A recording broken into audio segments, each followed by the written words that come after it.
মাঝারে রাখি আমরা সোনাঝুরির মাঠে চলে এসেছি না, তোমার রীত মাঝারে রাখিব ছেড়ে দেব না, ছেড়ে দিলে সোনার গৌর আর তো পাবে না, না না ছেড়ে দিলে সোনার গৌর আর তো পাবে না, না না ছেড়ে দেব না।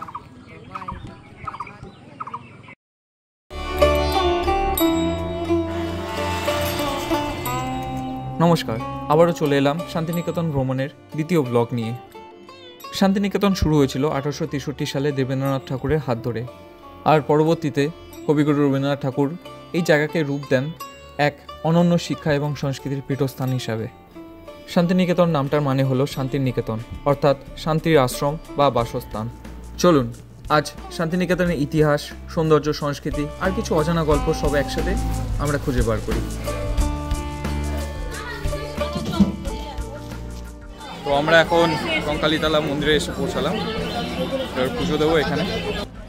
আমরা আজকে যে জায়গায় এসেছি সেটি হলো বীরভূম জেলা বোলপুরের শহরের খুব কাছেই পশ্চিমবঙ্গের অন্যতম প্রাচীন এবং পবিত্র এক তীর্থস্থান কঙ্কালীতলা মন্দির।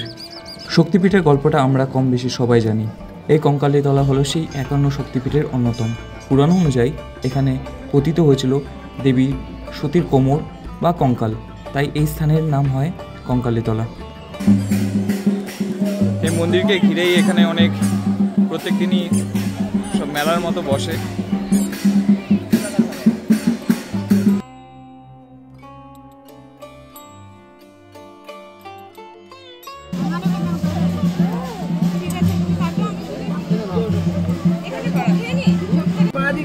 দুই ভাই অলরেডি মালা পরে বসে আছে, লাইনটা দেখা বেরিয়ে আসবে।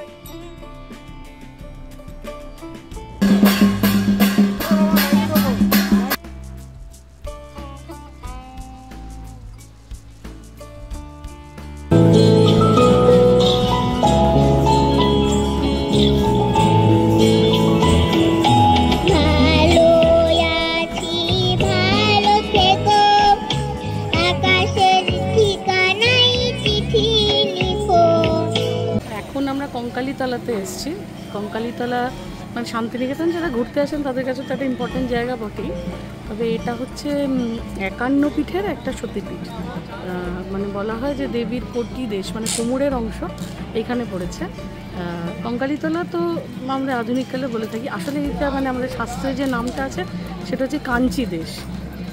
এখানে কোমরের অংশ মায়ের পড়েছিল। এইটা দেখতে গেলে কিন্তু না 51 সতীপীঠের অনেকগুলো অংশ আমাদের এই বীরভূম অঞ্চলে পড়েছে আর কি। এবং আমাদের বঙ্গদেশে যে মা কালীর মায়ের শক্তির আরাধনা এত বেশি, আর একটা বিশেষ ব্যাপার কিন্তু মানে এটার সাথেও মানে ইন্টারকানেক্টেড, যে আমাদের এখানে অনেকগুলো শক্তিপীঠ আছে। এই কঙ্কালীতলার এটা মা সাধারণ শ্মশানকালী, এবং ভেতরের বিগ্রহের ছবি নেওয়া যায় না, আসলে বিগ্রহ নয়, মাকে এখানে পটে একটা মানে বড় ফটো ফ্রেম করা আছে, সেই ফ্রেমেই মায়ের পুজো হয়। আর এই যে এখান থেকে যদি একটু প্যান করে দেখাও, এইখানটা হচ্ছে এখন আধুনিক যে শ্মশানটা আছে সেইটা, আর তার পাশেই ছিল পুরনো সেই কাঠের যে চিতা আর কি। এখনও বলা হয় যে এই মহাশ্মশানে যতক্ষণ না কোনো মৃতদেহ পোড়ানোর জন্য আসে ততক্ষণ অবধি মায়ের পুজো সম্পূর্ণ হয় না। এই মায়ের পুজোর সাথে এটা খুবই অঙ্গাঙ্গিকভাবে একটা জড়িত অংশ। আর আমার ঠিক পেছনে এখানে একটা এখন এই নতুন ঘাট তৈরি হয়েছে, এখানে এখন প্রতি সন্ধেবেলা গঙ্গারতির হয় আর কি। এই উদ্যোগেই মানে যারা এই মন্দির কমিটি নিয়েছে, প্রত্যেক দিন সন্ধেবেলা এখানে, যেমন আমাদের বেনারসে হতো, রিসেন্টলি আমরা দেখেছি গঙ্গার হাওড়ায় যে রামকৃষ্ণ ঘাট আছে ওখানেও চালু হয়েছে, সেই একই ইয়েতে এখন এখানেও গঙ্গা আরতি হয়। কঙ্কালীতলা খুবই ইম্পর্টেন্ট একটা জায়গা, এবং যারা শক্তির উপাসক, যারা মাকে ভালোবাসেন, তারা প্রায়ই এখানে আসেন এবং আনন্দ উপভোগ করেন। শক্তিপীঠের গল্পের মধ্যেই রয়েছে সতীমায়ের 51টি টুকরো, যেখানে যেখানে পড়েছিল সেখানে একটি করে ভৈরবের মন্দির রয়েছে। কঙ্কালীতলা ভৈরবের মন্দিরের নাম হলো রুরু ভৈরব। আমি এখানে লাস্ট এসেছি 2022-এ। এই পুরো মাঠ সর্ষে খেতে ভরা ছিল, এসব কিছুই ছিল না। এতটা উন্নত ছিল না, দোকানপাট কিছুই ছিল না। এখন দেখছি সব দোকানপাট হয়ে গেছে। এটা পুরো চাষের জমি ছিল, চাষের ক্ষেত ছিল। এখন দেখছি চারিদিকে বড় বড় অট্টালিকা হয়ে গেছে। এই জায়গাটা আমার খুবই প্রিয় জায়গা, খুব সুন্দর জায়গা। আর জানি না এখন সব চাষের জমি কেটে এখন বড় বড় বিল্ডিং দোকানপাট করে ফেলেছে, হয়তো উন্নতির জন্য। বাট আগে এখানটাও খুব সুন্দর দেখতে লাগতো।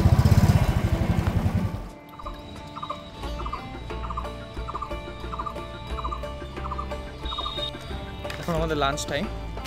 আমরা এখন আসলাম, এটা বন দপ্তর না, ফরেস্ট ডিপার্টমেন্টের একটা বাংলো। এখানে আমরা আজকে লাঞ্চটা করব।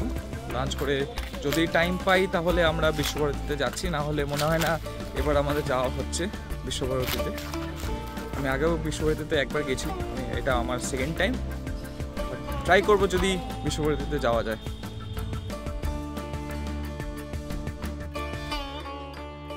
আমাদের হাতের সময় খুবই কম। আমাদের ট্রেন 4:50-এ, সরি 4:15-তে ট্রেন, সময় খুবই কম। তাই তাড়াতাড়ি করে খেয়ে দিয়ে আমরা বিশ্বভারতী চলে আসলাম। এই চারপাশটা ঘুরে দেখব। আমি আগেও এসেছি, কিন্তু আমার সাথে দাদারা, আমার ভাইরা এরা আগে কখনো আসেনি, এদের ফার্স্ট টাইম। আপনাদের বলে রাখবো, যদি আপনারা বিশ্বভারতীতে আসলে একাই পুরো চারপাশটা ঘুরে দেখতে পারেন। যদি বিশ্বভারতী সম্বন্ধে আরও বেশি কিছু জানতে হয় তাহলে অবশ্যই একটি লোকাল গাইড সাথে রাখা উচিত। এটিই হলো সেই কাচ মন্দির যেখানে ব্রহ্ম সমাজের সৃষ্টি। 1893 খ্রিস্টাব্দে মহর্ষি দ্বিজেন্দ্রনাথ ঠাকুর এটি তৈরি করেন। এটি পুরোটাই বেলজিয়াম কাচের তৈরি। একটা ইন্টারেস্টিং ব্যাপার বলি, দূরে হয়তো দেখতে পাচ্ছেন ঘরের সামনে যেমন স্ট্যাচুর মতো জায়গাটা। আপনি যদি খুব সকালে রবীন্দ্র ভারতীতে আসেন, সূর্যের প্রথম আলো যখন এই স্কাল্পচারটার উপরে পড়ে, তখনই আপনি দেখতে পাবেন একটি মা তার বাচ্চাকে কোলে করে নিয়ে দাঁড়িয়ে আছে। এই স্কাল্পচারটি বানিয়েছিলেন রামকিঙ্কর বাবু। মহর্ষি দেবেন্দ্রনাথ ঠাকুর যখনই এই বাংলোটা বানিয়েছিলেন, তখনই 3টে ধর্মকে মাথায় রেখেই বানিয়েছিলেন, যাতে ভবিষ্যতে কোনো ঝামেলায় না পড়তে হয়। তাই এই বাংলোটির সামনের দিক থেকে যখনই ঢুকবেন তখনই চার্চের মতো, এবং ডান দিক থেকে মসজিদের মতো, এবং পেছন থেকে যখনই ঢুকবেন তখনই মন্দিরের মতনই তৈরি করা হয়েছে। সামনে যে বটগাছটা দেখতে পাচ্ছেন, এটি আনুমানিক 200 বছর পুরনো। কবিগুরুর বাবা মহর্ষি দেবেন্দ্রনাথ ঠাকুরের সময় থেকে আজও একইভাবে দাঁড়িয়ে আছে।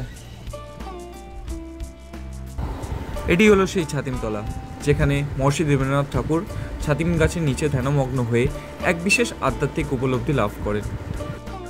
দূরে এই ছাতিম গাছের ছায়ায় একটি পাথরের স্মৃতিস্তম্ভ রয়েছে, যেখানে লেখা আছে মহর্ষির আধ্যাত্মিক উপলব্ধির কথা।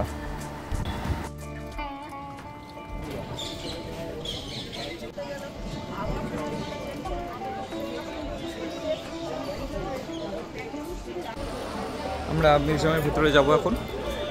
100 টাকা করে টিকিট, আর এখানে হচ্ছে প্রবেশ। এটা হলো প্রবেশ পথ। এখানে নর্মাল প্রবেশ মূল্য 100 টাকা। যদি আপনাদের স্টুডেন্ট কিংবা কলেজ কার্ড থাকে তাহলে পার হেডে 10 টাকা।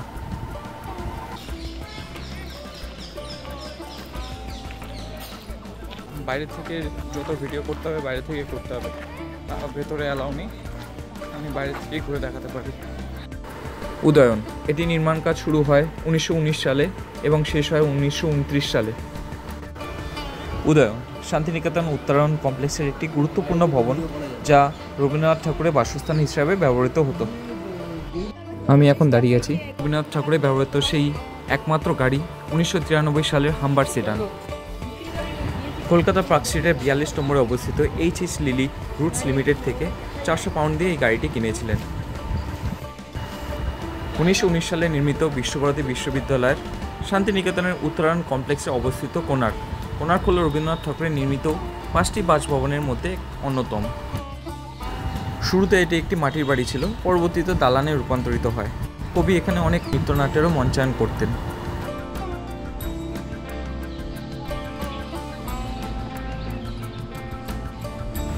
(1935 সালে নির্মিত শ্যামলী ছিল একটি স্থাপত্যিক পরীক্ষা।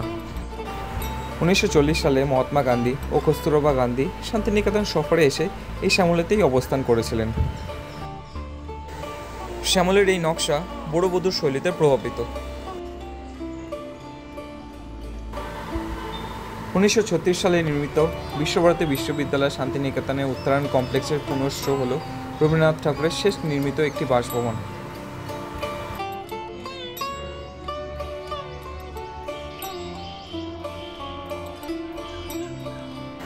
1939 সালে নির্মিত উদীচী বাড়িটির প্রাথমিক নাম ছিল সেজুতি।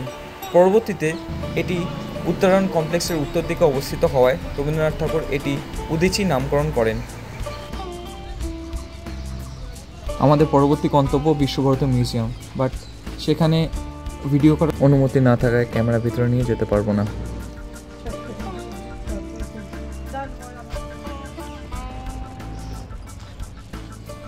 আমি এখন দাঁড়িয়ে আছি রবীন্দ্র ভবন, বা যেটা অনেকেই বলেন বিশ্বভারতী মিউজিয়াম। এটি একটি শান্তিনিকেতনের সবচেয়ে মূল্যবান এবং ঐতিহাসিক স্থানগুলোর মধ্যে একটি। এখানে আসতে হলে এখানে জুতো খুলেই তারপরে ভেতরে ঢুকতে হবে। এই মিউজিয়ামটি শুধু জাদুঘর নয়, এখানে রয়েছে কবিগুরুর স্মৃতির এক জীবন্ত ভাণ্ডার।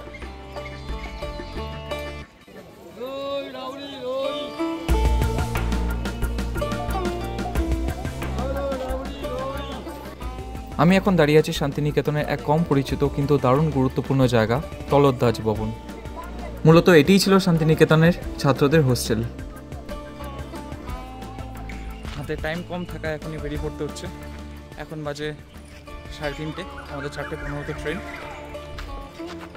আবার আসবো।